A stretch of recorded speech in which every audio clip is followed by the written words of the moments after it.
Hello student, welcome back to our YouTube channel IPMed by LPT. So this is the lecture number 5 of geometry.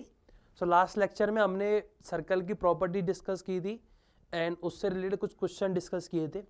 तो आज हम क्या क्या देखेंगे, आज हम सर्कल से रिलेटेड कुछ क्वेश्चंस, कुछ और different properties of tangent, common tangent, इनका आइडिया डिस्कस करेंगे एंड कुछ अच्छे अच्छे क्वेश्चंस हम देखने वाले हैं.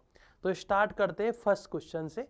तो फर्स्ट क्वेश्चन हमारे पास क्या है, जो भी हमने प्रॉपर्टी डिस्कस की थी लास्ट क्लास में उन्हीं का यूज करके हम क्वेश्चन डिस्कस करेंगे. सो ABCD is a cyclic quadrilateral. तो साइक्लिक क्वाड्रिलेटरल यहाँ पे गिवन है. साइक्लिक क्वाड्रिलेटरल अगर गिवन है तो मेरे दिमाग में सिर्फ एक ही थॉट जाता है कि अपोजिट एंगल्स का जो समय है वो 180 डिग्री होता है. ये वाली प्रॉपर्टी हमारे लिए काफी ज्यादा इंपॉर्टेंट है, तो आपको ये याद रखना है कि अपोजिट एंगल का सम 180 डिग्री होगा. साइक्लिक क्वाड्रिलेटरल की बात हुई है, ठीक है. Whose side AB is a diameter. So उसकी एक साइड है AB जो डायमीटर है. और डायमीटर जब भी वर्ड यूज हो तो आपके दिमाग में एक प्रॉपर्टी आनी चाहिए. द प्रॉपर्टी इज कि अगर AB एक डायमीटर है, सो सेमी सर्कल में जो ट्राइंगल बनेगा, सर्कमफेरेंस तो इसका एक पॉइंट सर्कमफेरेंस पर बने, तो वो सर्कमफेरेंस पर जो पॉइंट बनेगा वो वाला जो एंगल है दैट वुड बी 90 डिग्री. या फिर हम बोल सकते हैं कि सेमी सर्कल में जो ट्राइंगल बनेगा वो राइट एंगल ट्राइंगल होता है. तो ये दो थॉट मुझे पता है, डायमीटर का यूज करके एंड साइक्लिक क्वाड्रिलेटरल का यूज करके. And the other points ABCD आपको गिवन है. इफ एंगल ADC आपको 130 डिग्री गिवन है तो आपसे एंगल BAC के बारे में पूछा गया है. किसके बारे में पूछा गया है? एंगल BAC के बारे में पूछा गया है. This is your angle BAC. तो जैसे मैंने अभी आपसे कहा है कि साइक्लिक क्वाड्रिलेटरल है, सो हमें थॉट्स चाहिए डिफरेंट. तो सबसे पहले हम ये देखते हैं इस क्वेश्चन को करने के लिए, इस क्वेश्चन को हम कैसे डील कर सकते हैं, क्या क्या अप्रोच हम रख सकते हैं.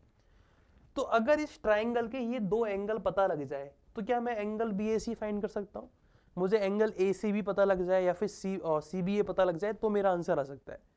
तो यहाँ पर अभी तक मुझे केवल एक ही आइडिया दिख रहा है. तो देखो कैसे करेंगे. तो एंगल CBA तो साइक्लिक क्वाड्रिलेटरल की प्रॉपर्टीज हम निकाल सकते हैं. कैसे कि अपोजिट एंगल का सम 180 डिग्री होता है. दैट मीन्स ये वाला जो एंगल होगा वो कितना होगा, 50 डिग्री. तभी तो इनका सम 180 डिग्री आएगा. क्लियर है ये वाली बात. नाउ AB एक डायमीटर है. सो डायमीटर है तो मुझे क्या पता है कि सेमी सर्कल में जो ट्राइंगल बनता है that would B right angle triangle, मतलब ये वाला एंगल 90 डिग्री हो गया. और ACB एक ट्राइंगल है. ईच इंटीरियर एंगल्स का जो सम है, मतलब तीनों के तीनों इंटीरियर एंगल्स का अगर मैं सम निकालू ट्राइंगल का, that would be 180. So 90 plus 50 plus this angle equal to 180. So 90 plus 50 140, 180 में से 140 माइनस करेंगे सो ये एंगल आ जाएगा 40 डिग्री. सो मेरा आंसर कितना आ गया, 40 डिग्री मेरे पास आंसर आ गया. क्या ये बात क्लियर है आपको. तो जस्ट हमने प्रॉपर्टीज यूज की है, इसके अलावा और कुछ नहीं किया. अगर आपको प्रॉपर्टीज पता होंगी तो आप बड़ी आसानी से आंसर्स बना पाओगे या निकाल पाओगे. चलो next question. In the figure shown find the value of the angle DEC. So you need to find the value of angle DEC. ये आपको फाइंड करना है. This is your part. अब कैसे कर सकते हैं, क्या क्या अप्रोच हम इसमें रख सकते हैं, कैसे करेंगे देखो. सो सबसे पहली चीज जो आपको यहाँ पे समझनी है वो क्या है कि जब भी हम देखो सर्कल्स में जनरली क्या होता है, हमें दिखती नहीं है कि कौन सी प्रॉपर्टी अप्लाई करनी है. क्योंकि कुछ हमें कंस्ट्रक्शन करने पड़ते हैं, कभी कभी हमको समझ में नहीं आता तो हम कुछ कंस्ट्रक्शन भी करते हैं. तो आप ऐसे याद रखो कि आपके पास 5-6 प्रॉपर्टीज है, उन्हीं को आपको यूज करना है जो हमने लास्ट क्लास में देखी थी. तो उन प्रॉपर्टीज को यूज कर सकते हैं, बस हमारे पास इतना ही डेटा, इतनी नॉलेज है, उन्हीं का हमें यूज करना है. तो देखो ना तो मुझे यहाँ डायमीटर की नॉलेज है, ना ही यहाँ पे साइक्लिक क्वाड्रिलेटरल दिख रहा है प्रॉपर. तो ये दो प्रॉपर्टी तो हो गई कट, ठीक है, जो हमने देखी थी. अब ना ही मुझे सेंटर पता है, तो अभी जितनी भी मुझे इंफॉर्मेशन है उसके हिसाब से कॉर्ड दिख रही है. और कॉर्ड से रिलेटेड जो प्रॉपर्टी है हमारे पास वो क्या है कि सेंटर है नहीं, तो सेंटर नहीं है तो कॉर्ड से रिलेटेड प्रॉपर्टी क्या हो सकती है कि सेम सेगमेंट में बने हुए एंगल इक्वल होता है. कौन सी प्रॉपर्टी, सेम सेगमेंट में बने हुए एंगल इक्वल होता है. हमने देखा था कि अगर मेरे पास दो पॉइंट्स है, सो अगर ऊपर वाले सेगमेंट, दो सेगमेंट बनेंगे, अगर मैं कॉर्ड बनाता हूँ दोनों पॉइंट्स का यूज करके, सो ऊपर वाले सेगमेंट में जितने भी एंगल बनेंगे सर्कमफेरेंस पर वो सारे के सारे इक्वल बनेंगे दोनों पॉइंट्स का यूज करके. ये हमने देखी थी ये प्रॉपर्टी, जिसको मैंने बताया था कि आप इस तरह से याद कर सकते हो कि सेम सेगमेंट में बने हुए एंगल इक्वल होते हैं. जनरली ये प्रॉपर्टी काफी इंपॉर्टेंट हो जाती है, लेकिन हमें ऑब्जर्व करना मुश्किल हो जाता है कि कैसे हम इसको यूज करेंगे। तो यहाँ पे यूज करना देखते हैं। जैसे कि हमें एंगल DEC चाहिए, तो DEC निकालने के दो तरीके हो सकते हैं।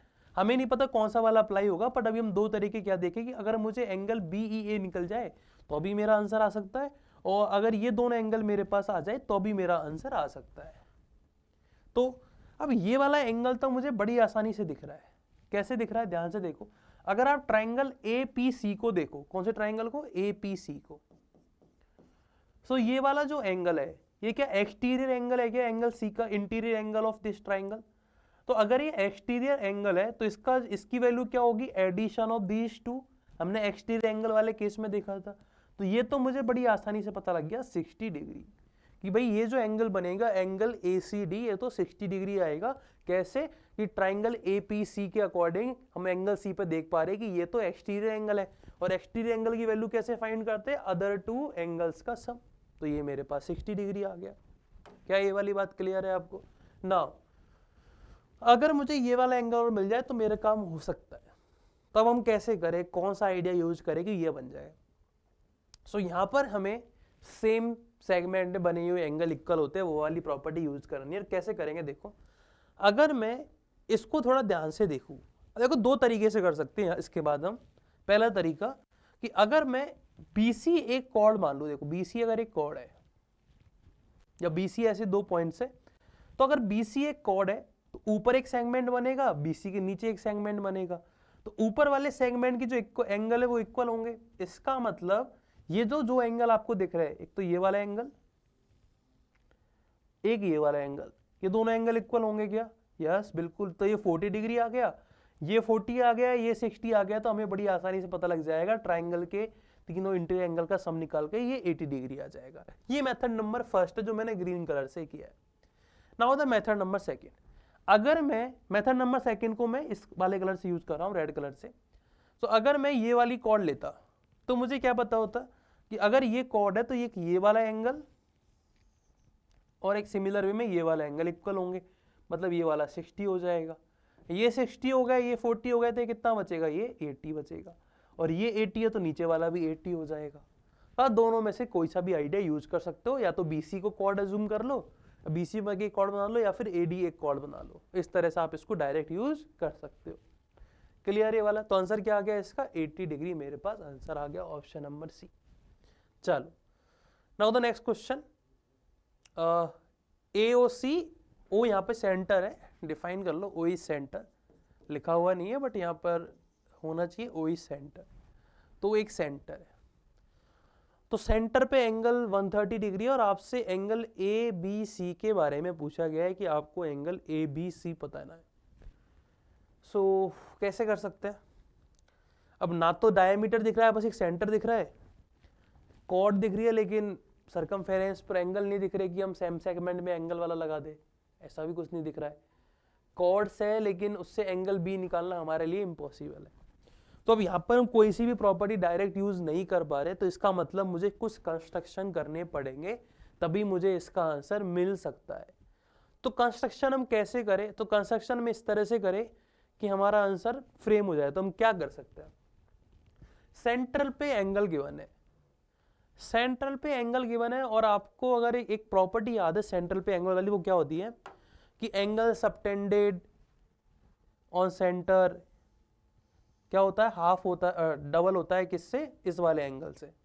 तो अगर मैंने एक कंस्ट्रक्शन इस तरह से किया, इस पॉइंट को नाम दे दिया मैंने, लेट सपोज E या D दे दिया, लेट सपोज।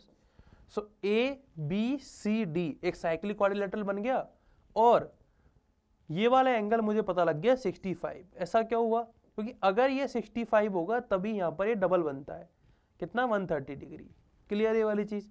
तो मैंने ये कंस्ट्रक्ट किया, ये मेरे कंस्ट्रक्शन है, ये जो मैंने एरो बनाया ये मेरा कंस्ट्रक्शन है।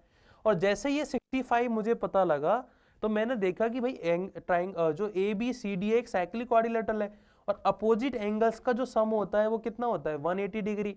मतलब 65 और 1 ये वाला एंगल, इन दोनों का एडिशन 180 आएगा। 180 में से 65 माइनस करेंगे तो वी गेट 115 डिग्री। तो ऑप्शन ये हमारे पास क्या आ जाएगा, 115। तो एंगल ABC 115 आ गया। तो यहाँ पर हमने कंस्ट्रक्शन यूज, कुछ कंस्ट्रक्ट किया है, कुछ हमने अजम्पशन लिया है, उसके बाद ये चीज़ें कुछ हमने ड्रॉ किया है डायग्राम, उसके बाद ये चीज़ें हमारे पास बन के आई है। क्लियर है ये वाला क्वेश्चन? आई होप ये क्वेश्चन आपको क्लियर हो गया होगा। Now we are moving on the next properties, the tangent properties. कौन सी? टेंजेंट्स के बारे में आइडिया। तो टेंजेंट क्या होती है? हमने देखा था कि अगर कोई लाइन सर्कल को टच कर जाए तो उसे हम क्या बोलेंगे? टेंजेंट बोलेंगे। और जिस पॉइंट पे टच करती है उसे हम बोलते हैं पॉइंट ऑफ कॉन्टैक्ट। क्या बोलते हैं हम उसे? Point of contact. तो टेंजेंट की प्रॉपर्टी क्या है कि रेडियस जो होती है, radius is always perpendicular to tangent. या फिर मैं बोल सकता हूं कि अगर मैं सेंटर से टेंजेंट पे परपेंडिकुलर ड्रॉ करूंगा तो वो रेडियस होगी। तो ये 22 वर्षा ट्रू होती है, radius always perpendicular to tangent, या फिर if we draw a line from center to the point of contact then it will be radius, it would be radius। Clear ये वाली चीज? दो 22 वर्षा होता है, तो सेंटर से अगर मैंने रेडियस ड्रॉ करी तो वो 90 डिग्री पर आएगी। तो इस तरह से बन जाएगा। ठीक है, तो आप दोनों बेसिकली ये दोनों एक दूसरे कन्वर्ज है, तो ये वाली प्रॉपर्टी हमारे लिए इंपॉर्टेंट है। क्लियर ये वाली चीज? आपको दिख भी रहा होगा डायग्राम में। द नेक्स्ट आइडिया कि अगर मैं किसी आउटर पॉइंट, सर्किल के आउटसाइड पॉइंट से टेंजेंट ड्रॉ करूं तो जितनी भी टेंजेंट बनेगी वो इक्वल होगी। तो देखो किसी भी आउटसाइड पॉइंट से मैं टेंजेंट किसी भी सर्कल पर कितनी टेंजेंट ड्रॉ कर सकता हूं? केवल 2। जैसे मान लो ये मेरे पास एक पॉइंट है P, इससे मैंने 2 टेंजेंट ड्रॉ करी तो 2 पॉइंट ऑफ कॉन्टेक्ट बनेंगे A और B। या फिर इसको अगर मैं X नाम दे दूं तो ये क्या बनेगा मेरे पास? इस तरह से 2 टेंजेंट बनेगी। तो इन दोनों टेंजेंट की जो लेंथ होगी that is XA and XB। Length कहां से कहां तक कंसीडर कर रहे हैं? इस पॉइंट से पॉइंट ऑफ कांटेक्ट तक। तो ये जो लेंथ है वो हमेशा इक्वल होगी। तो अगर मैं आउटर पॉइंट से, सर्किल के आउटसाइड पॉइंट से टेंजेंट ड्रॉ करता हूं तो नंबर ऑफ टेंजेंट बनेगी 2, और इन दोनों की जो लेंथ होगी, और लेंथ हम कौन सी लेंथ ले रहे हैं? उस पॉइंट से पॉइंट ऑफ कॉन्टेक्ट तक की जो लेंथ है वो दोनों की दोनों क्या होगी? इक्वल होगी। एक तो ये वाली प्रॉपर्टी हमारे लिए। इसमें एक और आइडिया होता है, वो आइडिया क्या है कि अगर मान लो ये मेरे पास इस तरह का डायग्राम है, मैंने क्या किया? इस पॉइंट को सेंटर से मिला दिया, तो ये जो लाइन बनेगी ये एंगल बाइसेक्टर होगी। किसका? एंगल X का और एंगल O का। तो बेसिकली ये दोनों एंगल इक्वल होंगे, एंड सिमिलर वे में ये वाले एंगल भी क्या होंगे? इक्वल होंगे। क्या ये वाली बात क्लियर है? एंड इन दोनों एंगल्स का जो सम है, angle X and angle this AOB, इनका जो सम होगा दैट वुड बी 180 डिग्री। क्या होगा वो? 180 डिग्री होगा, ये सप्लीमेंट होंगे। ऐसा क्यों होता है? क्योंकि देखो ये 90 डिग्री होता है, ये भी 90 डिग्री, क्योंकि रेडियस है टेंजेंट पे परपेंडिकुलर 90 डिग्री। तो अगर मैं इसकी बात करूं ABOX, एक साइक्लिंग, एक हमारे पास क्वाड्रिलेटरल, साइक्लिंग नहीं है, एक सिंपल एक क्वाड्रिलेटरल है। सो अदर 2 एंगल्स का सम क्या हो जाएगा? 180, क्योंकि इन दोनों का सम 180 है, तो इन दो अपोजिट एंगल्स का सम क्या हो गया? 180। तो इन दोनों का सम भी 180 होता है। तो इसमें क्या क्या चीज पता लगी? एक तो ये एंगल बाइसेक्टर होता है, तो ये जो लाइन होती है वो एंगल बाइसेक्टर होती है, एक्स का भी और इस पॉइंट का भी। क्लियर है? तो ये वाली प्रॉपर्टी हमारे लिए इंपॉर्टेंट है। क्लियर है आपको ये वाली प्रॉपर्टी? चलो, तो इन पे बेसिस हम कुछ क्वेश्चन एक बार देख लेते हैं। From a point Q the length of the tangent to a circle is 24 centimetre. तो एक सर्कल हमने लिया और एक पॉइंट है मेरे पास Q, तो इस तरह से बनेगी मेरे पास। And the distance Q from the centre is 25। तो अगर ये मेरा सेंटर है O, इस पॉइंट का नाम दे दिया मैंने A, तो ये जो डिस्टेंस है दैट इज 25 और ये 24। तो फाइंड द रेडियस। तो रेडियस क्या होती है? हमें पता है कि सेंटर से अगर मैं रेडियस ड्रॉ करता हूँ टेंजेंट पर तो वो 90 डिग्री पर बनेगी। दैट मीन्स ये जो ट्राइंगल है, ट्राइंगल AOQ, ये आपके पास राइट एंगल ट्राइंगल हो गया। और राइट एंगल ट्राइंगल का जो प्रॉपर्टी होती है उसमें पाइथागोरस थ्योरम यूज कर सकते हैं। तो अगर रेडियस x है तो x square plus 24 square equal to 25 square. तो आंसर क्या आ जाएगा मेरे पास? x स्क्वायर इक्वल टू 49 और x इक्वल टू 7। और x इक्वल टू 7 आप दूसरे तरीके से भी देख सकते हो। मैंने कहा था ट्रिपलेट याद करने हैं आपको, तो 7, 24, 25 एक ट्रिपलेट होता है। तो 24, 25 आपको दिख रहा है राइट एंगल, यहाँ पर डायग्राम आपको राइट एंगल दिख रहा है, तो आप तुरंत बता सकते हो कि यहाँ पे 7 आएगा अगर आपको ट्रिपलेट याद है। तो आंसर क्या आ गया इस क्वेश्चन का? 7 सेंटीमीटर। बिल्कुल बेसिक सा क्वेश्चन, जस्ट डायग्राम बेस। चले नेक्स्ट क्वेश्चन देखते हैं। ए PT and PS tangent drawn from an external point P to the circle if PT is 8 तो PS क्या होगी, that will be also 8। ऐसा क्यों? क्योंकि टेंजेंट किसी, अगर मैं आउटर पॉइंट से, सर्कल के आउटर पॉइंट से टेंजेंट ड्रॉ करता हूँ तो लेंथ क्या होती है, सेम होती है। अभी थोड़ी देर पहले देखी थी प्रॉपर्टी, बस उसी के एप्लीकेशन हम देख रहे हैं। Now the next property, tangent secant theorem. अब ये क्या होती है, तो जैसे हमने कॉर्ड कॉर्ड थ्योरम देखी थी, सिमिलर वे में टेंजेंट सीकेंट थ्योरम होती है। तो ये क्या होती है, देखो हम जब कॉर्ड कॉर्ड थ्योरम देख रहे थे तो हमारे पास दो कॉर्ड थी या फिर एक कॉर्ड और एक हमारे पास सीकेंट था।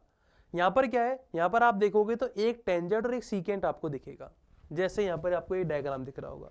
तो एक सीकेंट है और एक टेंजेंट है।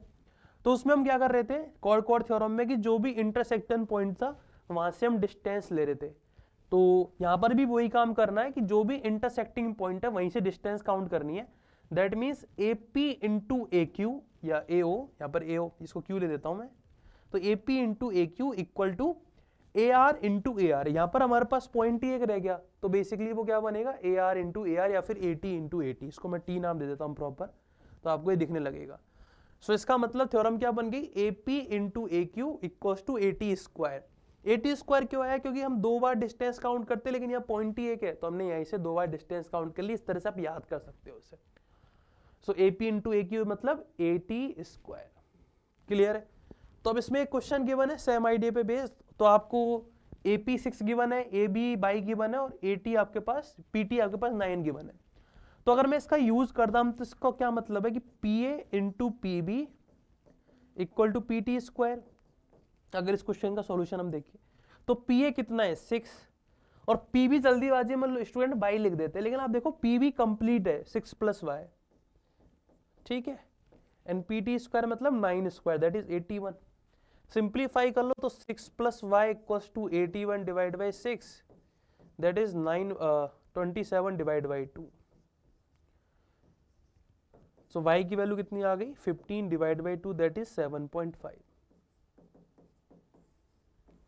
तो अगर आपको टेंजेंट सीकेंट थ्योरम याद है तो आप इस क्वेश्चन को बड़ी आसानी, तो ये बिल्कुल बेसिक एप्लीकेशन है इनकी, इसमें कुछ भी एक्स्ट्रा आपको दिमाग नहीं लगाना है, जस्ट थ्योरम है, स्टेटमेंट यूज करो, आंसर आ जाएगा।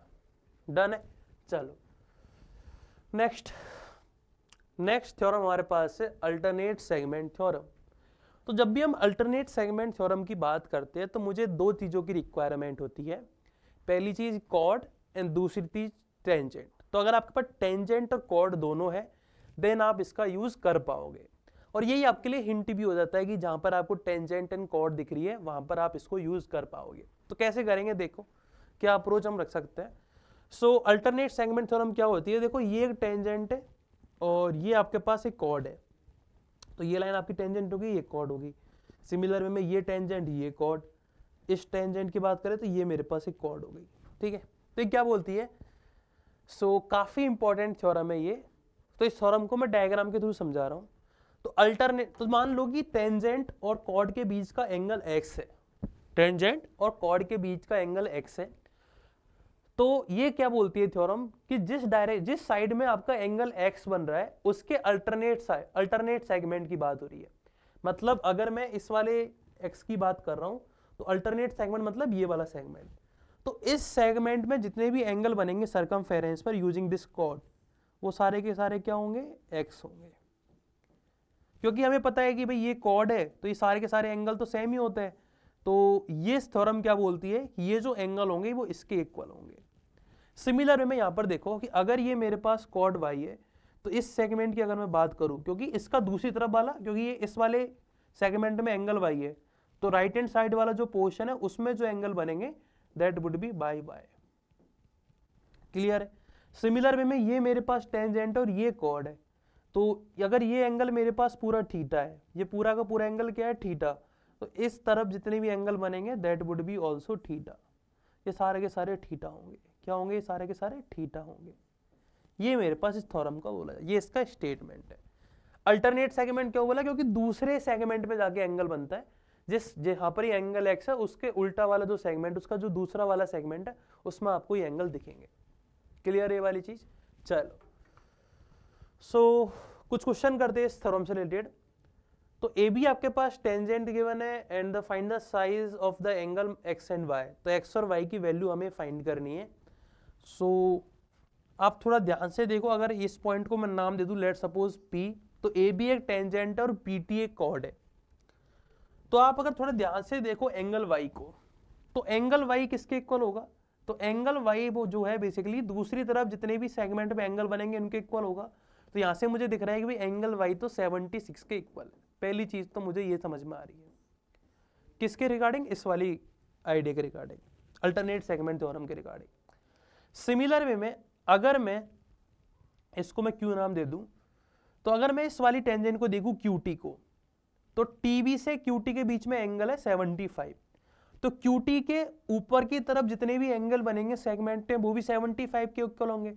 मतलब x की वैल्यू क्या आ जाएगी 75, तो x और y कितना आ गया 76 एंड 75। जस्ट यूजिंग कौन सी प्रॉपर्टी, अल्टरनेट सेगमेंट थ्योरम, उस प्रॉपर्टी का यूज करके हमारे पास आंसर देखने को मिल गया डायरेक्ट, कोई ज्यादा मेहनत नहीं लगी। क्लियर है, चलो एक और क्वेश्चन देखते हैं। सो एंगल एओटी हमें फाइंड करना है, एक्स वाई एक टेंजेंट है और सेंटर ओ है और एक्स टी ए गिवन है। तो एक्स टी ए आपके पास 36 डिग्री है, कॉर्ड दिख रही है, टेंजेंट दिख रही है, तो टेंजेंट हमने जो भी थ्योरम देखी तो उसका यूज कर सकते हैं। तो देखो इस अगर ये एंगल 36 डिग्री है तो इसके दूसरी तरफ जितने भी एंगल बनेंगे वो कितने बनेंगे, सारे के सारे 36 बनेंगे, सेम सेगमेंट वाले जितने भी सारे के सारे 36। और अगर ये 36 है तो हमने लास्ट क्लास में देखा था कि सेंटर पे एंगल कितना बनेगा, डबल 72 डिग्री। तो एंगल एओटी कितना हो गया 72 डिग्री। तो जितनी भी प्रॉपर्टीज उन सबका यूज करके आपको आंसर दिखने लगेंगे। जस्ट आपको ऑब्जर्वेशन पे ध्यान देना है कि हाँ प्रॉपर्टीज तो पता लग गई, एक बार प्रॉपर्टी याद हो गई तो बस उनकी एप्लीकेशन के लिए थोड़ा सा ऑब्जर्व करो कि हाँ कौन सी लग सकती है, कौन सा आइडिया हम यूज कर सकते हैं। चलो सो नंबर ऑफ टेंजेंट की अगर हम बात करें, सो कोई भी टेंजेंट अगर सर्कल के अंदर कोई पॉइंट है तो उससे मैं यहां पर कोई भी टेंजेंट ड्रॉ नहीं कर सकता, कोई भी टेंजेंट ड्रॉ नहीं कर सकता इस पॉइंट का यूज करके, क्योंकि जैसे ही मैं इस पॉइंट का यूज करके कोई लाइन ड्रॉ करूंगा तो बेसिकली वो इसको 2 पार्ट्स में कट करेगी, सिंगल पॉइंट पे टच नहीं कर सकती। अगर किसी सर्कल पर एक पॉइंट है तो उससे पास होने वाला केवल एक ही टेंजेंट पॉसिबल है ये, और सर्कल के बाहर अगर है तो केवल 2 टेंजेंट पॉसिबल है। तो ये मेरे पास नंबर ऑफ टेंजेंट पॉसिबल है डिफरेंट डिफरेंट सिनेरियो में। तो सेंटर के सर्कल के अंदर है नो टेंजेंट, सर्कल पर पॉइंट है एक टेंजेंट, और सर्कल के अगर बाहर है तो नंबर ऑफ टेंजेंट 2 मिलेगी मुझे। क्लियर है ये वाली चीज? सो आई होप ये आइडिया आपको क्लियर हो गया होगा। Now we are moving on some other idea, number of common tangents.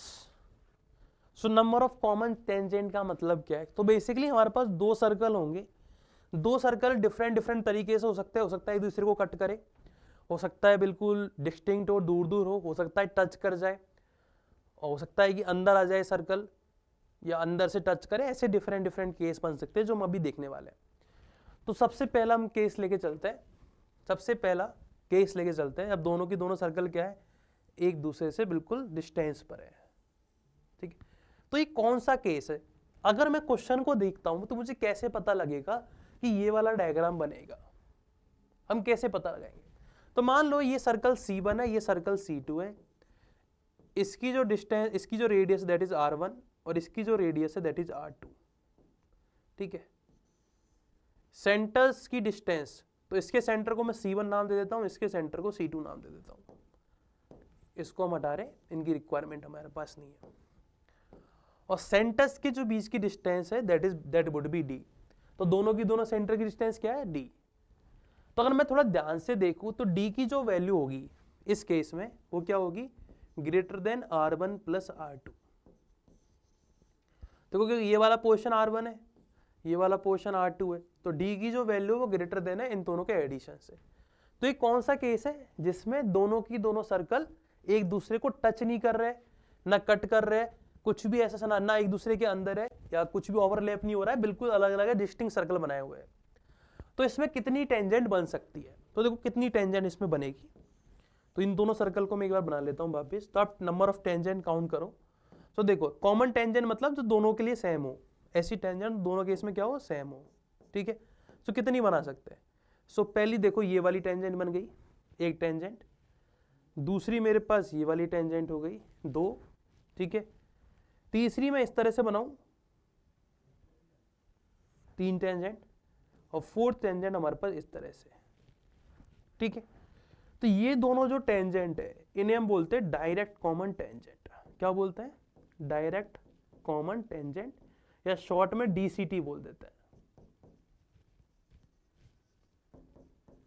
और ये दोनों जो मेरे पास है, ये वाली और ये वाली, तो इन दोनों को हम बोलते हैं ट्रांसवर्सल कॉमन टेंजेंट या टीसीटी।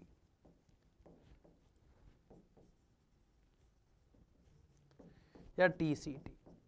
सो अगर दो सर्कल एक दूसरे से डिस्टेंस पर है, सम डिस्टेंस पर, तो जो कॉमन टेंजेंट बन सकती है वो कितनी बन सकती है? 4। तो 4 नंबर ऑफ कॉमन टेंजेंट बन सकती है, नंबर ऑफ कॉमन टेंजेंट। तो अब अगर मैं आपको ये दे दूं कि distance between the circle is greater than the addition of radius of these two circle, तो कितनी कॉमन टेंजेंट बनेगी? तो आप बता सकते हो डायरेक्ट कि हाँ 4 कॉमन टेंजेंट बनेगी, 2 ट्रांसवर्सल एंड 2 ही मेरे पास डायरेक्ट कॉमन टेंजेंट होगी। इनकी लेंथ के बारे में भी डिस्कस करेंगे हम। तो लेंथ अगर मैं इसमें कंसीडर करूंगा तो जो इनके पॉइंट ऑफ कांटेक्ट है उनके बीच की डिस्टेंस होगी लेंथ, उनको हम डिस्कस करेंगे, चाहे इसकी या फिर ये वाला और ये वाली। तो इनके बारे में हम अभी डिस्कस करेंगे। और तो अभी के लिए बस ये समझना है कि कितनी कॉमन टेंजेंट हो सकती है। तो ये पहला केस है, this is my case first. तो ये मेरे पास क्या है? Case first. तो सारे केस आपको समझने हैं। इसका यूज कोऑर्डिनेट ज्योमेट्री में भी होता है, तो आपको ये क्लियर होना चाहिए। केस 2,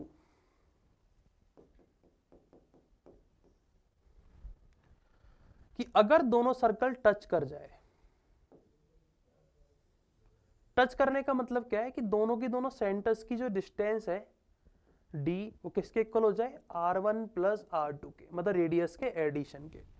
जहां पर भी आपको सेंटर के बीच की डिस्टेंस उनकी रेडियस के एडिशन के इक्वल मिल जाए, तो आप तुरंत बोल दो कि हाँ ये दोनों सर्कल तो एक दूसरे को टच कर रहे हैं। क्या कर रहे हैं? एक दूसरे को टच कर रहे हैं, ठीक है।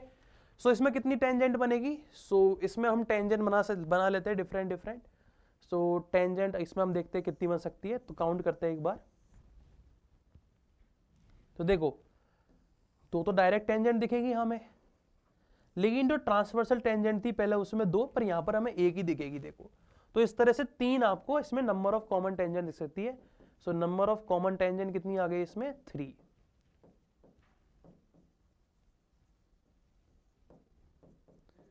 सो 4 वाला केस भी दिख गया, 3 वाला केस भी दिख गया। आई होप ये आपको क्लियर होंगे कि नंबर ऑफ कॉमन टेंजेंट वाला आइडिया। 2 केस तो हमारे क्लियर होंगे आपको। Now we are moving on the third case, कि जब दोनों के दोनों सर्कल एक दूसरे को कट करें। मतलब इन दोनों सेंटर के जो बीच की डिस्टेंस है वो बेसिकली क्या होनी चाहिए? लेस देन होनी चाहिए r1 प्लस r2 से, एंड ग्रेटर देन होनी चाहिए r1 माइनस r2 से। ऐसा क्यों किया? क्योंकि देखो अगर क्योंकि अगर d की value less than r1 plus r2, तो इसमें बहुत सारे केस हो सकते हैं। कौन कौन से? जैसे मैं एक बार नेक्स्ट केस बता देता हूं। एक केस मान लो ये वाला हो गया, जिसमें ये इस तरह से टच कर रहे हैं दोनों के दोनों सर्कल। तो इसमें भी आप देखोगे तो d की जो वैल्यू है वो r1 माइनस r2 है। कितनी है? देखो ये मेरे पास सेंटर C2 और ये मेरे पास सेंटर C1। तो टोटल जो रेडियस है दैट इज r1, और उसमें से अगर मैं r2 माइनस करूंगा तो सेंटर के बीच की डिस्टेंस आ जाएगी। तो ये कौन सा केस है? d equal to r1 minus r2 वाला, ये वाला केस है। क्योंकि d की वैल्यू तो r1 प्लस r2 से इसमें भी कम है। तो ये वाला केस और इस वाले केस को डिस्टिंक्ट करने के लिए आपको ये पता होना चाहिए कि r1 माइनस r2 की जो वैल्यू है वो बेसिकली ज्यादा है d से, तो भी ये वाला केस बनेगा। इसमें कितनी कॉमन टेंजेंट बनेगी? इसमें अगर हम ध्यान से देखें तो नंबर ऑफ कॉमन टेंजेंट बनेगी 2। कितनी बनेगी? 2 common tangent. Number of common tangent आपके पास आ जाएगी 2।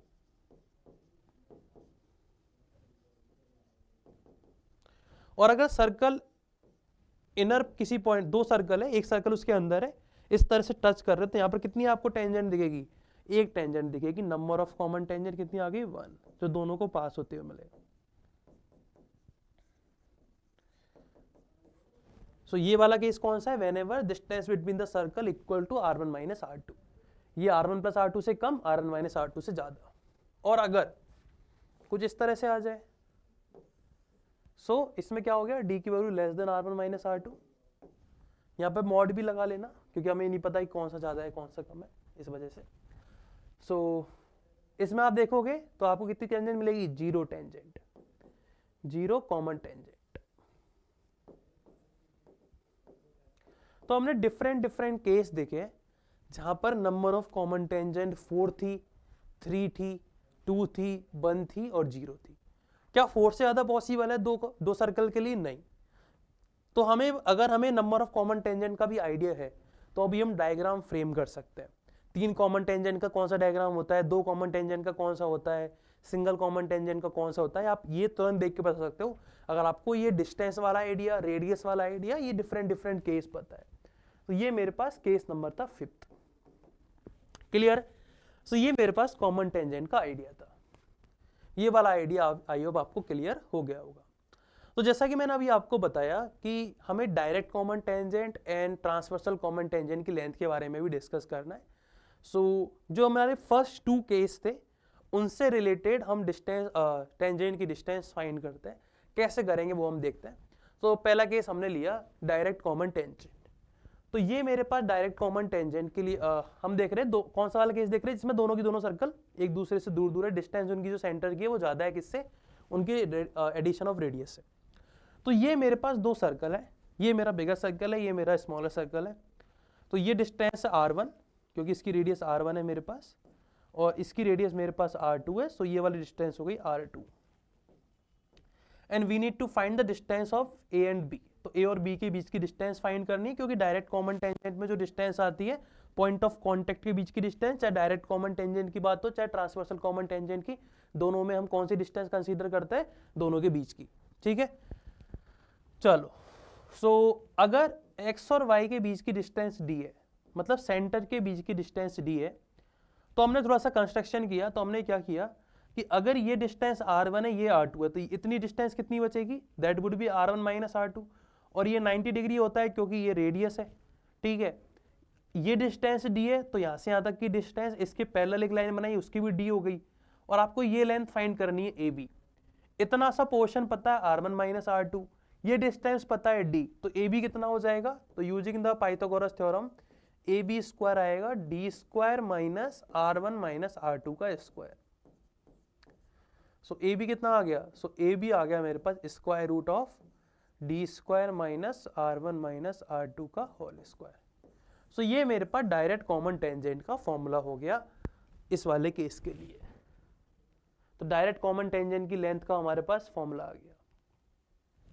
तो जो मैंने बेसिकली यहाँ पर लिखा भी हुआ, तो आपको क्या याद रखना है, तो length of the direct common tangent equal to square root of distance between the circles minus difference square of the difference of radius. तो ये आपके पास डायरेक्ट कॉमन टेंजेंट का फॉर्मूला आ गया।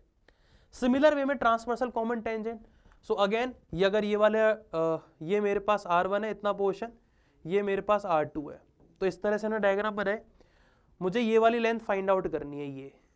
ठीक है, तो मैंने क्या किया, सेंटर से पास होने वाली एक इसके पैरेलल लाइन ड्रॉ की। तो ये जो डिस्टेंस है ये कितनी हो जाएगी, ये वाला पोर्शन R2, ये R1 है, टोटल R1 प्लस R2। ठीक है, ये डिस्टेंस मेरे पास d है, अगेन ये भी 90 होगा। तो अगर मैं इस थ्योरम का यूज करता हूं तो मुझे क्या मिलेगा, तो d square minus R1 plus R2 का whole square, transversal common tangent की लेंथ का formula using Pythagoras theorem. Again so इसमें क्या आ गया, d square minus R1 plus R2 का होल। तो हमें क्या पता लगा कि length of transversal common tangent always less than length of direct common tangent. अब आपके पास डायरेक्ट क्वेश्चन आ सकते हैं transversal common tangent, direct common tangent के, तो जस्ट आपको फॉर्मूला रिवाइज फॉर्मूला याद होनी चाहिए। फॉर्मूला अगर आपको याद है तो आप बड़ी आसानी से ये वाले क्वेश्चन डील कर पाओगे। क्लियर ये वाली चीज। चलो नेक्स्ट। सो अगर मेरे पास ये वाला केस आ जाए जिसमें दोनों के दोनों टच कर रहे हो, मतलब d की वैल्यू क्या होगी, R1 प्लस R2। तो इस वाले केस में केवल डायरेक्ट कॉमन टेंजेंट की लेंथ निकाल लेते हैं क्योंकि ट्रांसवर्सल की लेंथ का तो कोई सिनारियो बन नहीं रहा, एक ही पॉइंट पर टच हो रहा है। तो डायरेक्ट कॉमन टेंजेंट में डी की जगह r1 प्लस r2 जैसे मैं रिप्लेस करूंगा फॉर्मूले में, so we get 2 square root of r1 r2। तो ये मेरे पास फॉर्मूला हो गया किसका, डायरेक्ट कॉमन टेंजेंट का, अगर दोनों सर्कल टच कर रहे हैं। तो ये हमारे पास फॉर्मूला आ गया। क्लियर है? तो ये कौन सा केस है, whenever distance between the circles equal to addition of radius. Done है ये वाला केस। तो ये मेरे पास डिफरेंट केस थे जिनके थ्रू हमने लेंथ ऑफ टेंजेंट फाइंड किए। चलो कुछ क्वेश्चंस करते हैं। तो two circle of radius 9 and 4 centimetre, the distance between the their centre is 13।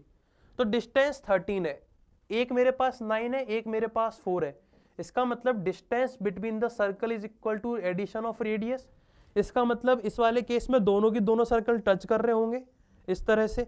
तो बताओ length of the direct common tangent का फॉर्मूला क्या था, 2r1 r2। r1 r2 आपके पास है ही, तो 9 into 4 that is 2 into 3 into 2 that is 12 मेरे पास answer आ गया। तो जस्ट फॉर्मूला, सबसे पहले ऑब्जर्वेशन ये कौन सा वाला केस है और उसके बाद फॉर्मूला अप्लाई करना, खत्म, आंसर आ जाएगा। क्लियर है वाला क्वेश्चन। चलो सो अब हम कुछ डिफरेंट क्वेश्चंस करते हैं सर्कल और ट्राइंगल इनके से रिलेटेड, जिससे कि आपको पता लगेगा क्वेश्चंस की कैसे फ्रेमिंग होती है, ये हम देखते हैं। तो हम कुछ अच्छे क्वेश्चन अब स्टार्ट कर रहे हैं। तो ये क्वेश्चन हमारे पास लिखा हुआ है, so on a triangle ABC a circle with diameter BC is drawn intersecting AB and BC at a point P and Q। Okay, so एक सबसे पहले हम एक ट्राइंगल बना लेते हैं, not circle. This is my triangle ABC। A circle with diameter BC is drawn intersecting AB and AC of a point P and Q। So हमें BC को डायमीटर मान के एक सर्कल बनाना है जो A और B को इस पॉइंट पर कट करे। तो A को AB को P पर और AC को Q पर। ठीक है। The length of AB, AC and CP। So total length given है। तो total length of AB is 30, AC is 25 and CP, तो CP भी हमें कंस्ट्रक्ट करना पड़ेगा। तो CP भी हम बना लेते हैं। तो CP की जो लेंथ है ये कितनी है हमारे पास, दैट वुड बी 20। तो आपसे BQ के बारे में पूछा है, तो BQ भी बना लेते हैं। तो BQ को भी हम फ्रेम कर लेते हैं, ये आपसे पूछा है। तो जैसे मैंने आपसे कहा कि BC एक डायमीटर है, तो थॉट जाना चाहिए तुरंत, डायमीटर मतलब सेमी सर्कल में जो ट्राइंगल बनेगा 90 डिग्री का होगा। तो अगर मैं ट्राइंगल PBC की बात करूं तो ये 90 डिग्री का होना चाहिए। सिमिलर वे में ट्राइंगल QBC भी 90 डिग्री का होना चाहिए, क्योंकि ये डायमीटर सेमी सर्कल में बने हुए हैं। सो अगर मुझे BQ फाइंड करना है, सो मेरा टास्क है कि QC मिल जाए और BC मिल जाए, तो मैं पाइथागोरस थ्योरम का यूज कर लूंगा QC एंड BC मिलने से। बट अब QC और BC कैसे मिलेंगे, क्या हम अप्रोच लगाए कि QC एंड BC मिल जाए। तो BC के लिए मेरे को क्या चाहिए, तो BC के लिए अगर मैं ट्राइंगल PBC की बात करूं, तो BC के लिए मुझे केवल ये BP मिल जाए, क्योंकि मुझे टोटल AB तो पता है, बस BP नहीं पता BP कितना है। तो ये मिल जाए तो मेरा काम हो सकता है। तो अब कैसे निकालेंगे, तो BP के लिए मुझे AP निकालना पड़ेगा। दिस इज माई टास्क, सबसे पहले AP फाइंड आउट करना। सो AP कैसे फाइंड आउट करें, तो थोड़ा ध्यान से देखो इसे। अगर ये 90 है तो ये वाला भी 90 होगा। तो ट्राइंगल APC को ध्यान से देखो, ट्राइंगल APC। तो स्टेप हम यहां से स्टार्ट कर रहे हैं। तो फर्स्ट स्टेप ट्राइंगल APC, इसको हम थोड़ा ध्यान से देख रहे हैं। ट्राइंगल APC को ध्यान से देखें तो जो हमारे पास एंगल P है वो 90 डिग्री का है, मतलब हम पाइथागोरस थ्योरम लगा सकते हैं। तो कैसे लगाएंगे कि AC का square equals to AP square plus PC square या CP स्क्वायर, और AC का स्क्वायर कितना है 25 का स्क्वायर दैट इज 625, और AP का स्क्वायर हमारे पास हमें निकालना है, और ये मेरे पास है 20 का square that is 400। So AP का square equal to 225, so AP आ गया 15, क्योंकि 15 का स्क्वायर क्या होता है 225। सो AP अगर 15 है, सो ये वाली डिस्टेंस भी 15 आ जाएगी। तो ये भी मेरे पास 15 आ गए, मतलब BP मेरे पास 15 आ गया। अब BP 15 आ गया तो सेकंड स्टेप, ये मेरा फर्स्ट स्टेप था, नाउ सेकंड स्टेप मैं BC फाइंड कर रहा हूं ट्राइंगल BPC का यूज करके। एंगल P पर 90 है तो BC का स्क्वायर क्या होगा, BP square plus CP square या PC स्क्वायर। सो कितना बनेगा, 15 square 225 and CP square is 400, तो अगेन 625, तो BC आ जाएगा मेरे पास 25, तो BC भी 25 आ गई। तो ये लेंथ कितनी आ गई मेरे पास, 25 आ गई, तो ये लेंथ भी 25 आ गई। तो मेरा पहला जो टास्क था BQ फाइंड करने के लिए BC वो मेरे पास आ गया। Now we need CQ। अब CQ कैसे फाइंड आउट करें, क्या अप्रोच लगाई जाए कि CQ आ जाए। तो हमारा एक टास्क तो कंप्लीट हो गया, अब हमें सेकंड टास्क पर मूव करना है कि हमें CQ मिल जाए। अब CQ कैसे मिलेगा, CQ के लिए हम क्या करें कि CQ मिल जाए। ना तो हमें राइट एंगल दिख रहा CQ से रिलेटेड, तो वो हमें ऑब्जर्व नहीं हो रहा है कि राइट एंगल बना ले, या फिर दिख रहा है। तो देखो अगर मैं अगर मुझे राइट एंगल निकालना होता तो बेसिकली मुझे BQ चाहिए होता, तो मैं इस वाले राइट एंगल का यूज करके निकाल लेता AQ, बट अल्टीमेट मुझको नहीं पता BQ की वैल्यू, वही तो मुझे फाइंड आउट करनी है। तो थोड़ा ध्यान से अगर मैं यहाँ पर देखूँ तो देखो ये इस तरह का एक सिनेरियो है, एक सर्कल है, तो यहाँ से कुछ एक पॉइंट A है, ये एक पॉइंट C और B है। तो हमने पढ़ा था ना कॉर्ड थ्योरम कि मान लो अगर ये वाले पॉइंट मेरे पास है P एंड Q, तो AP इंटू AC क्या होता है इसमें, AP into AB, chord theorem याद हो अगर आपको, हमने पढ़ी थी लास्ट क्लास में, AQ इंटू AC, ये मेरे पास बनेगा।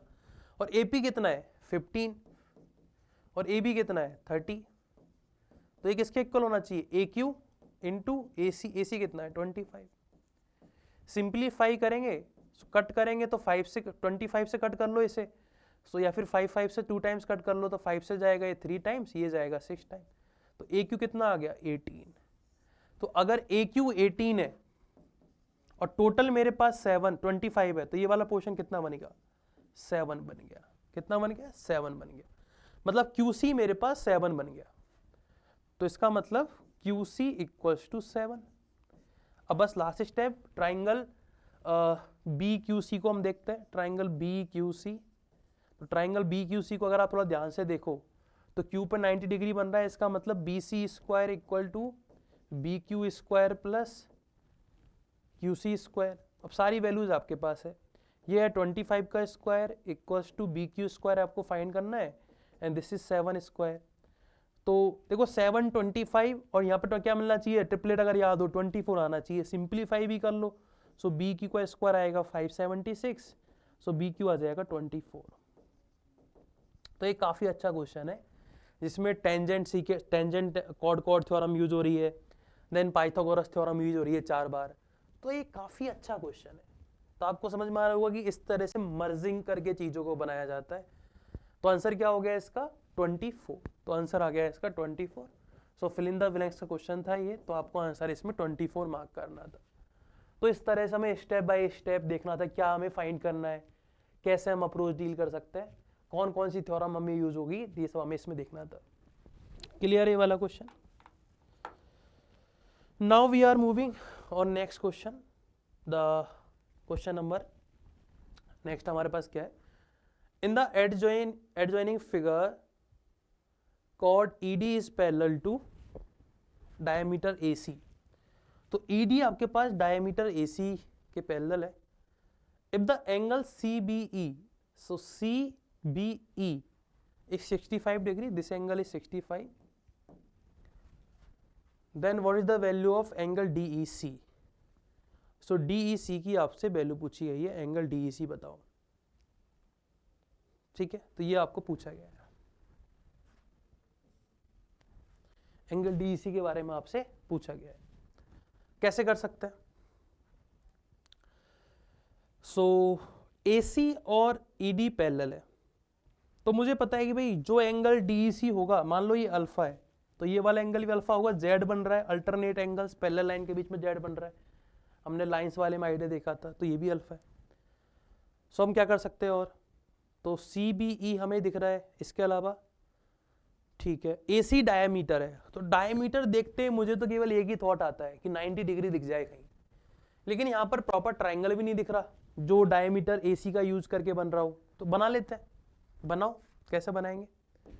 सो अगर मैं A को B से मर्ज करता हूँ, सो आपको ये टोटल 90 डिग्री दिख रहा है, टोटल 90 डिग्री। तो अगर टोटल 90 है, ये 65 है, तो ये कितना दिखेगा आपको? 25। क्या ये वाली बात क्लियर है? यहां तक आपको समझ में आ रहा है? ये 25 क्या है?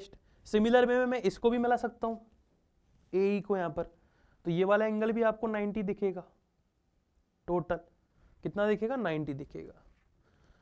सो अगर मुझे कैसे भी करके ये एंगल ये वाला मिल जाए, सो हम इसको फाइंड आउट कर सकते हैं आराम से। तो कैसे निकाले, क्या हम सोच सकते हैं अब इसमें?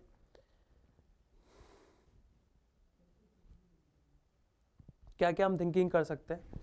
देखो, सो अगर हम बात करें, देखो अगर मेरे पास EC एक कॉर्ड है, सो EC अगर एक कॉर्ड है, तो EC कॉर्ड का यूज करके मुझे दिख रहा है कि ये वाला जो एंगल 65 है, तो क्या ये वाला एंगल भी 65 होगा? थोड़ा ध्यान से देखें तो। ऐसा कैसे? क्योंकि देखो अगर EC एक कॉर्ड है, सो एंगल ECB और एंगल EAC सेम सेगमेंट के एंगल हो गए, तो ये दोनों एंगल क्या होंगे? इक्वल हो जाएंगे। ये 90 है, ये 65 है, तो ये कितना आ गया? 25। तो ये भी कितना आ जाएगा? 25। तो आंसर क्या आ गया? Option number D. So same segment वाला आइडिया यूज करके हमने इसमें आंसर निकाला है। तो आपको समझ में आ गया हो कैसे इस क्वेश्चन को डील करना था। क्लियर है ये वाली चीज? वापिस में एक बार डिस्कस कर देता हूं कि अगर EC एक कॉर्ड है, तो सेम सेगमेंट में जो एंगल बन रहे हैं, एंगल EAC और एंगल EBC दोनों क्या होंगे? इक्वल होंगे। और एंगल CBE जो मेरे पास 65 है, तो एंगल CAE भी 65 हो जाएगा। और ये वाला एंगल 90 है, कौन सा? AC एक डायमीटर है, तो ये वाला एंगल हमने 25 निकाल लिया। ठीक है, चलो। सो ये मे भी आपको साफ नहीं दिख रहा होगा, बता देता हूँ मैं, 65 डिग्री लिखा हुआ है यहाँ पर। चलो, the length of the common chord of two circles of radii 15 and 20 centimeter whose center are 25 meter apart। तो दोनों के दोनों सेंटर क्या है? 25 मीटर अपार्ट है। तो आपसे पूछा गया है, ठीक है, तो कैसे निकाल सकते हैं? कॉमन कॉर्ड की लेंथ पूछी है। सबसे पहले बना लेते हैं डायग्राम। सो ये मेरे पास डायग्राम बनेगा।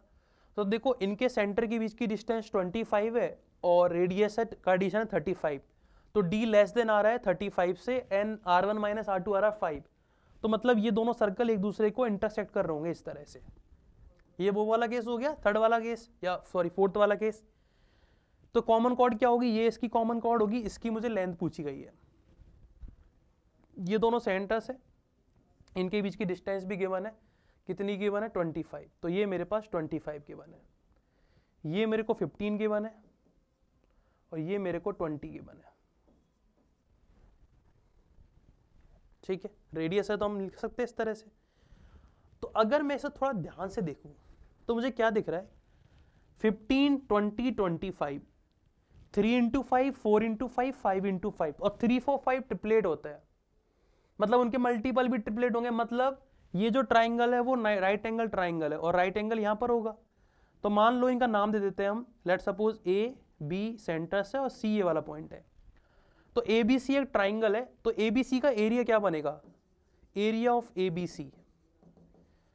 तो अगर मेरे पास AC या BC में से किसी को मैं बेस मानूं तो half into 15 into 20 that is 150। और अगर एरिया ऑफ ABC में AB को बेस मान के लिखूं तो क्या मिलेगा? Half into 25 into height, height मुझे पता नहीं है, तो ये मेरे पास हो जाएगा 150 इक्वल टू दिस। सिंप्लीफाई करेंगे तो h की वैल्यू आ रही है 12। मतलब ये वाली लेंथ कितनी आ रही है? 12 आ रही है। ये 90 डिग्री होता है। ऐसा क्यों? अब आप प्रॉपर्टीज देखो, कि अगर कॉमन कॉर्ड मेरे पास है तो सेंटर से पास होने वाली लाइन इसको परपेंडिकुलर बाइसेक्ट करती है, थ्योरम हमारे पास थी। परपेंडिकुलर भी होती है, बाइसेक्ट भी होती थी, हाइट हो गई।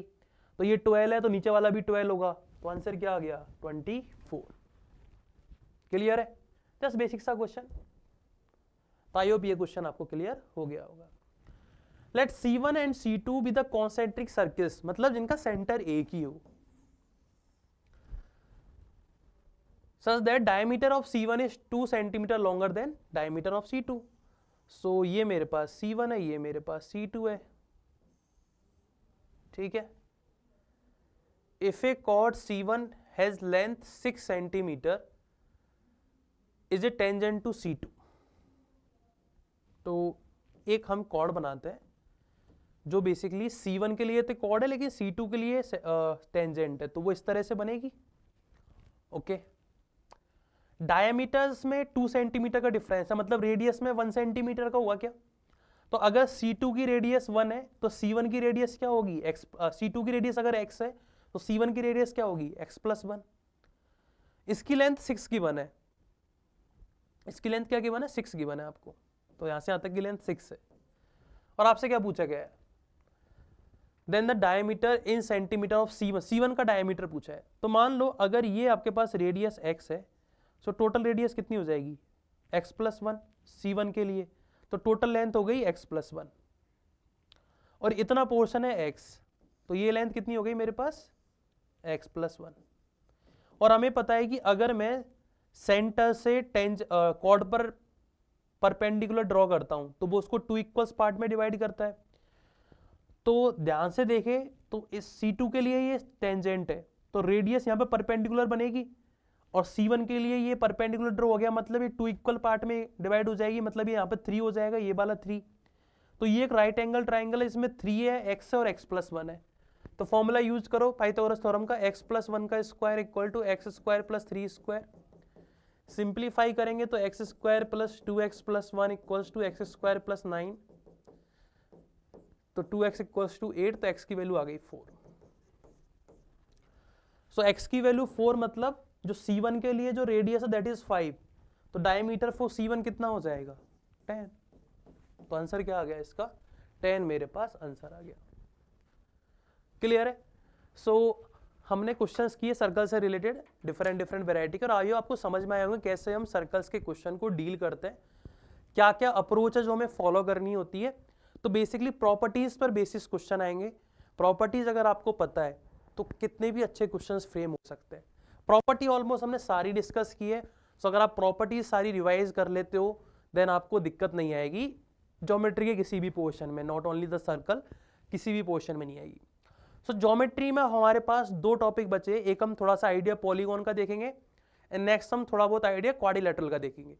क्वाड्रिलेटरल के सच डायरेक्ट क्वेश्चंस कम देखने को मिलते हैं, कुछ डायरेक्ट कुछ ट्रेपेजियम से प्रॉपर्टी रिलेटेड है वो देखने को मिल जाते हैं, बट इसके जो एप्लीकेशंस है जब हम मेंसुरेशन के क्वेश्चंस करेंगे 2D मेंसुरेशंस के, सो 2D मेंसुरेशंस में हमें इसकी प्रॉपर्टीज यूज होते हुए दिखेगी, तो वहां पर हम इनका यूज करेंगे। ठीक है, सो नेक्स्ट क्लास में जो ज्योमेट्री की लास्ट क्लास होगी देन हम मेंसुरेशन देखेंगे। सो ज्योमेट्री की लास्ट क्लास में हम क्वाड्रिलेटरल एंड पॉलीगॉन देखेंगे, पॉलीगॉन्स के डायरेक्ट फॉर्मूला बेस्ड क्वेश्चंस आते हैं, सो उनके बारे में हम सारे फॉर्मूले समझेंगे, वो आई कैसे, उनको हम ड्राइव करके प्रॉपर अंडरस्टैंडिंग के साथ उनको डील करेंगे। तब तक के लिए आप इन्हें रिवाइज करो। जैसे कि मैंने कहा है आपसे कि ज्योमेट्री काफ़ी लेंथी चैप्टर है हमारे लिए, काफ़ी ज़्यादा कंसेप्ट्स है, सो आप अगर प्रॉपर स्टेप बाय स्टेप चीज़ों को डील करते हुए नहीं चलोगे तो मे बी आपको एक समय के बाद ये थोड़ा बोरिंग लगने लग जाए कि इसमें तो याद करना पड़ेगा, बट एक बार अगर आपने चीज़ें दिमाग में रख ली देन आपको ये क्वेश्चंस आसानी से बना पाओगे। ठीक है, चलो सो मिलते हैं नेक्स्ट पार्ट में, तब तक के लिए रिवाइज करो। Thank you.